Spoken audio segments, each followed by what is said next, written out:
आकाशवाणी इम्फाल मोइरांगथेम इबेहाइबिना पाउ पाजरी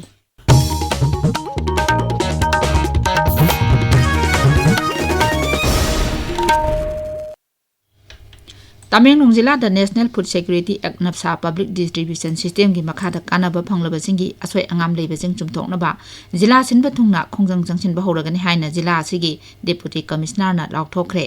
नप्सा ration card rectification drive असी जुलाई 15 दगी हौगनि मसुंग जुलाई 18 फावब चथगनि official ओइबो notification अमना high नप्सागी मखादा कानाबा फंगलिबा मियोय अमा जिला असिगी मनुंग नत्रगा मपानदा लेबा फेयर प्राइस शॉपसिंगदा लाना यावबा कया थेंगनरे मसिना मरम मोरगा रेशन कार्ड सेंगना पाइजरीबा मियोय कया मखोयगी थागी फंगफम थोपा सेंग फंगबा ngamdre डिस्ट्रिक्ट एडमिनिस्ट्रेशन ना खुदोंग चाबा से फंगदेबा रेशन कार्ड पाइबा पुनमकना मखोय मखोयगी तंगाई फदबा ई पाउ अपीबा फॉर्मदा मेंसिलगा पिखलकनबा हाइरी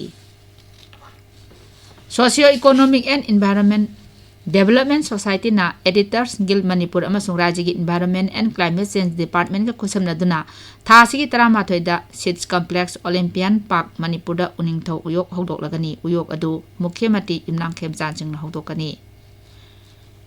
अखिल भारतीय विद्यार्थी परिषद ABVP की 59 सुब फाउंडेशन डे अमसुंग नेशनल स्टूडेंट्स डे हौजिक नुथिल जैन Manipur dance academy Imphal पांगथोकलगनी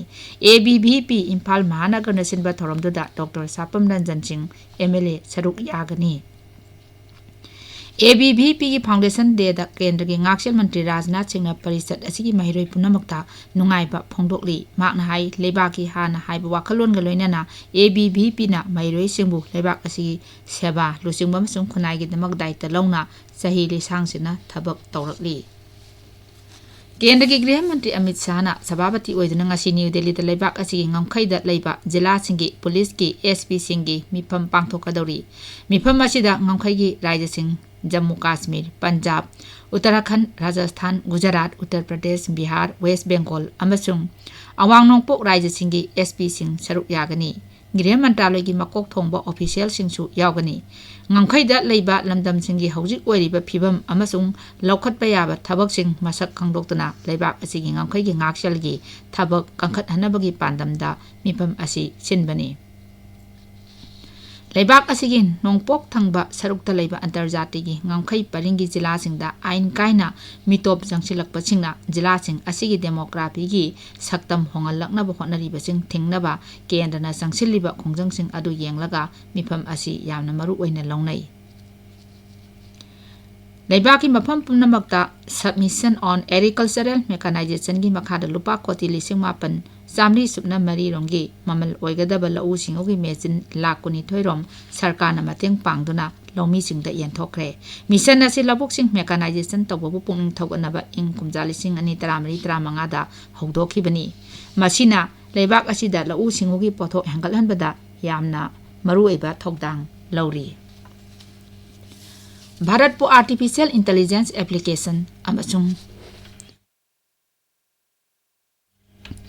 AI driven solution की ओइना मालेंगी मयोल ओहनबा सरकार की अचेतप फिरेप लई वाफम असी इलेक्ट्रॉनिक्स एंड इंफॉर्मेशन टेक्नोलॉजी की secretary S Krishnan ngasi new Delhi दा फोंगदोखिबनी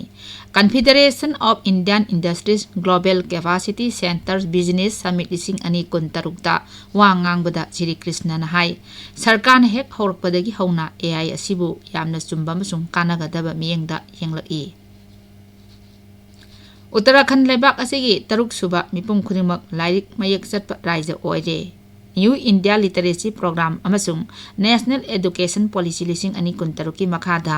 एडल लिटरेसी मपुंग फाना फंगबदगी हाइरिबा थाक असि यौरकपनी केंद्र की शिक्षा मंत्रालय की department of school education and literacy ना पीबा कांगलोन सिंग मपुंग फारबा तुंगदा ngarang राज्यपाल ना मदु लाउथोकनबा अयाब पीकिबनी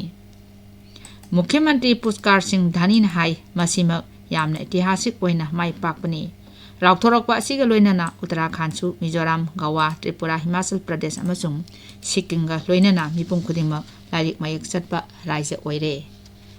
प्रधानमंत्री नरेंद्र मोदी अमसुंग ऑस्ट्रेलिया की प्रधानमंत्री एंथोनी अल्बानीजना मेलबोर्नदा अहमलक सुबा Australia India annual leader summit सरुक यादन लेबाक अनिगी मरी हेना सेसेलनबा मिहिर कांगबुगी थाकता वारी सानखरे पावलैजरे।